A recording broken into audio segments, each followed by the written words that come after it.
नमस्कार, आप देख रहे हैं स्काई न्यूज ग्लोबल और मैं हूं गरिमा सिंह। 30 साल पहले भारत की अर्थव्यवस्था के लिए एक ऐसा दौर शुरू हुआ जिसने भारत की तस्वीर बदल दी। उदारीकरण के इस दौर से पहले भारत की इकोनॉमी बंद थी, यानी उस समय सरकार ही सब कुछ तय किया करती थी। अगर एक कंपनी खड़ी करनी होती तो सरकार तय करती थी कि उसका उत्पादन कितना होगा। लेकिन फिर भारत ने अपनी अर्थव्यवस्था को खोलने का फैसला किया। इस फैसले में सरकार ने निजी कंपनियों से अपना कंट्रोल खत्म किया और विदेशी कंपनियों को भारत में आने की इजाजत दी। दरअसल भारत की आज़ादी के बाद से भारत की आर्थिक स्थिति अच्छी नहीं थी। उस समय तक भारत को अंग्रेजों ने कंगाल कर दिया था। वहीं 90 के दशक के आते आते देश एक ऐसी जगह आकर खड़ा हो गया जहां भारत को संभलने की जरूरत थी। 1988 में अंतर्राष्ट्रीय मुद्रा कोष ने प्रधानमंत्री राजीव गांधी से कहा था कि भारत आर्थिक संकट की तरफ तेजी से बढ़ रहा है और इसे बचाने के लिए भारत को लोन लेना चाहिए, लेकिन उन्होंने इस बात पर ध्यान नहीं दिया।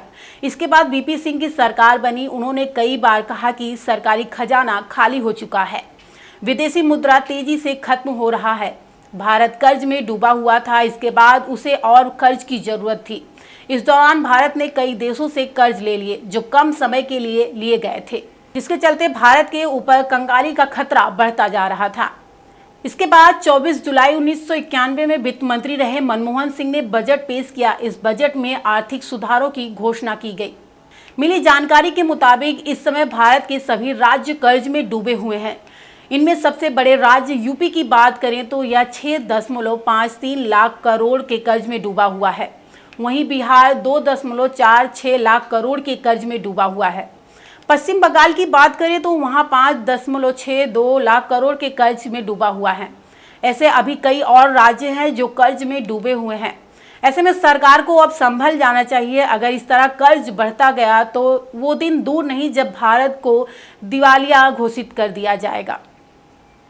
अब बात करते हैं श्रीलंका की, तो 70 सालों में सबसे खराब आर्थिक हालात से गुजर रहा है। देश का विदेशी मुद्रा का भंडार करीब खाली हो चुका है। देश में बाहर से तेल और जरूरी सामान मंगाने के लिए धन नहीं है। श्रीलंका के रिजर्व बैंक ने सभी विदेशी कर्जों को अस्थायी तौर पर बंद करने की घोषणा की है। मतलब साफ है कि श्रीलंका अब आर्थिक तौर पर दिवालिया होने की कगार पर है। वहीं वहां के प्रधानमंत्री कई देशों से मदद मांग रहे हैं। भारत भी श्रीलंका की पूरी तरह से मदद कर रहा है। श्रीलंका के दिवालिया होने में सरकार की गलत नीतियां सबसे ज्यादा जिम्मेदार मानी जा रही हैं, जिसमें एक बड़ी गलती जनता को लुभाने के लिए मुफ्त का खेल भी है। ये खेल भारत में भी तेजी से पनप रहा है। भारत में भी सब कुछ फ्री करके सरकार कर्ज में डूब रही है। जनता को लुभाने के लिए फ्री का खेल धीरे धीरे भारत के सभी राज्य खेल रहे हैं, जबकि सभी राज्य पहले से ही कर्ज में डूबे हुए हैं। ऐसा माना जा रहा है कि अगर भारत जनता को लुभाने को लेकर सभी चीजों को फ्री करता रहा तो जल्द भारत को श्रीलंका जैसे हालात देखने को मिलेंगे। चुनाव के दौरान सरकारें जनता को लुभाने के लिए इलेक्ट्रॉनिक सामान से लेकर राशन और पेंशन देने का वादा तेजी से करती हैं। अब बात करते हैं पाकिस्तान की। पाकिस्तान भी कुछ सालों से इसी स्थिति के आसपास होता नजर आ रहा है।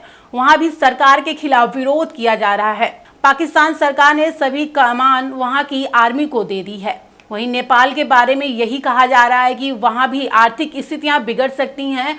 श्रीलंका तो पूरी तरह इसमें फंसी गया है। हालांकि बड़े अर्थशास्त्री मानते हैं कि किसी भी देश के लिए डिफॉल्टर होना सामान्य बात है।